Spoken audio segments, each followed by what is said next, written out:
বলছেন নিজেই,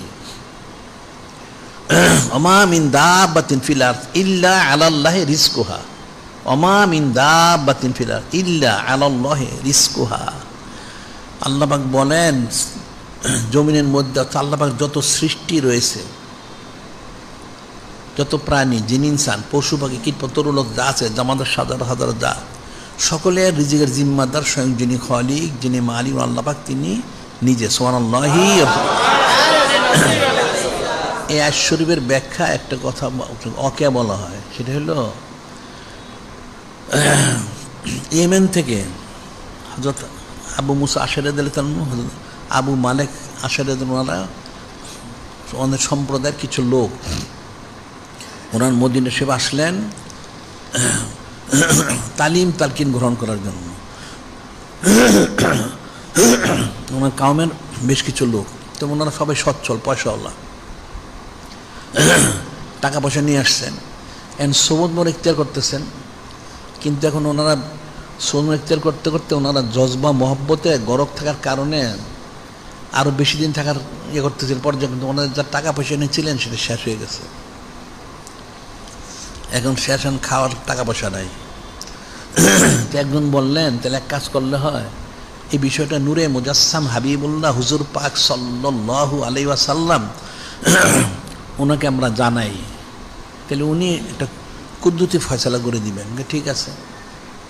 তো ওনাদের মধ্যে ওনার যে স্থানে ছিলেন তাবু করে একজনকে পাঠাইলেন সকালের দিকে, হয়তো 9টা-10টা এরকম সময়। তো উনি আসলেন মসজিদ নববী শরীফে, তখন নূরে মুজাসসাম হাবিবুল্লাহ হুজুর পাক সাল্লাল্লাহু আলাইহি ওয়াসাল্লাম তিনি হুজরা শরীফে। ওখানে উনি নূরে মুজাসসাম হাবিবুল্লাহ হুজুর পাক সাল্লাল্লাহু আলাইহি ওয়াসাল্লাম তিনি কালামুল শরীফ তেলাওয়াত মনে করতেছিলেন। এই আয়াত শরীফটা, ওমা মিন দাব্বাতিন ফিল আরদ ইল্লা আলাল্লাহি রিজকুহা। এর অর্থ হচ্ছে, জমিনে যত প্রাণী আছে সমস্ত প্রাণীর রিজিকের জিম্মাদার স্বয়ং যিনি খালিক, যিনি মহান আল্লাহ পাক, তিনি।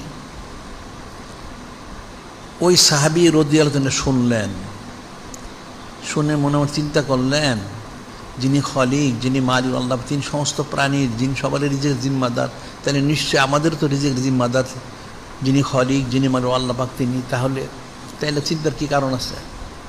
উনি শুনলেন, তেলাওয়াত শরীফ শুনে উনি কিছু আর বললেন না, উনি চলে গেলেন ওনার কাউমের কাছে। উনি যখন গেলেন, বললেন কী ব্যাপার? উনি, হ্যাঁ সুসংবাদ আছে। উনি কিন্তু বললেন না কি ঘটনা ঘটেছে, হ্যাঁ সুসংবাদ আছে, রিজিকের কুদরতি ফয়সালা হবে। ঠিক আছে। ওনার মনে করছেন হয়তো উনি নূরে মুজাসসাম হাবিবুল্লাহ হুজুর পাক সাল্লাল্লাহু আলাইহি ওয়াসাল্লামের কাছে তো বলছেন। উনি কিন্তু কিছু বললেন, হ্যাঁ সুসংবাদ আছে, ব্যবস্থা হবে। সবাই ওনারা যে কোনো কাজকাম যা শেষ করে নামাজ কালাম পড়লেন, পরে অপেক্ষা করতে থাকলেন রিজিক আসবে। ঠিকই দেখা গেল কিছুক্ষণ পরে দুজন ব্যক্তি আসছেন, অনেক বড় একটা খাঞ্চা নিয়ে, অনেক বড় খাঞ্চা, সেখানে গোস্ত, রুটি, সমস্ত খাদ্য পরিপূর্ণ এনে ওনাকে দিলেন, যে আপনাদের রিজিক এটা। ঠিক আছে। ওই যে সাহাবী রাদিয়াল্লাহু আনহু উনি কিন্তু কিছু বলেন নাই। তো ওনারা মনে করছেন নিশ্চয় নূরে মুজাসসাম হাবিবুল্লাহ হুজুর পাক সাল্লাল্লাহু আলাইহি ওয়াসাল্লাম উনি পাঠাইছেন। ওনারা খাবার খাইলেন, কিন্তু খাবার যে খেলেন ওনারা আশ্চর্য হয়ে গেলেন। খাবার তো অনেক, কিন্তু সামান্য অল্প একটু খাওয়ার পরে সকলের পেট ভরে গেল, সব খাবার রয়েই গেল। আর এমন ওনারা মনে হলো, যখন খাওয়া হইল, যে মনে হয় 2-1 দিনে মনে হয় আবার ক্ষুধাই লাগবে না। আসলে এটা কুদরতি রিজিক। তো ওনারা মনে মনে চিন্তা করেন, ওনারা তো সোনমর্গে যাবেন, তাহলে এখানে আমরা নিয়ে যাই, তাইলে অনেকের যদি প্রয়োজন থাকে তাহলে ওনাদেরকে দেওয়া হবে। ঠিক আছে। ওনারা নিয়ে আসলেন, এসে বললেন, ইয়া রাসূল আল্লাহ, হাবিব আল্লাহ সাল্লাল্লাহু আলাইহি সাল্লাম, আপনি যে আমাদেরকে রিজিক পাঠাইছেন, এটা তো অনেক রিজিক, অনেক বরকত। আমরা অল্প খেতে না খেতে সকলের পেট ভরার, এমন পেট ভরা ভরেছে মনে হয় আর 2-1 দিন না খেলেও চলবে। তো এই খাবারগুলো আমরা কী করব? আমরা নিয়ে এসেছি, এখানে যদি কেউ থাকে তাহলে আপনি যদি দয়া করে গ্রহণ করে হাত দিয়ে দেন কাউকে, তাহলে আমাদের জন্য উত্তম হয়।